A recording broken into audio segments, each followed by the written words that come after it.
Hi friends, আজকে বানাবো সরু চাকলি। তো সরু চাকলি বানানোর জন্য বিউলির ডালকে ভিজিয়ে রেখেছিলাম, সেটাকে মিক্সিতে বেটে নিয়েছি। বাটা হয়ে গেলে তাতে চালের গুঁড়ি দিয়ে অল্প অল্প করে চালের গুঁড়িটা দিয়ে সুন্দর করে, হ্যাঁ, চালের গুঁড়িটা দেওয়ার পরে সামান্য নুন দেবে।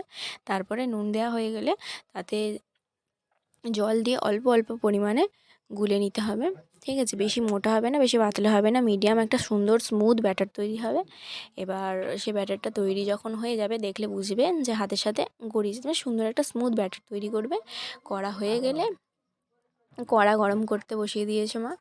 তো এই দেখুন, এরকম স্মুথ একটা ব্যাটার তৈরি হবে। তো এরকম ঠিক হবে। কড়া বসিয়ে দিয়েছে, এবারে তেল দিয়ে তাতে ওই যে ব্যাটারটা তৈরি করা হয়েছিল সেই ব্যাটারটাকে ঢেলে দেওয়া হবে। এবারে মা সেটাকে হাত দিয়ে সুন্দর করে গোল করে পাতলা করবে। তো এই ছিল সরু চাকলির রেসিপি। এটাকে উল্টে নামিয়ে নিলেই রেডি। তো ভিডিওটা ভালো লাগলে লাইক করো, চ্যানেলটা সাবস্ক্রাইব করো, যাতে আমি নতুন নতুন ভিডিও দিতে পারি।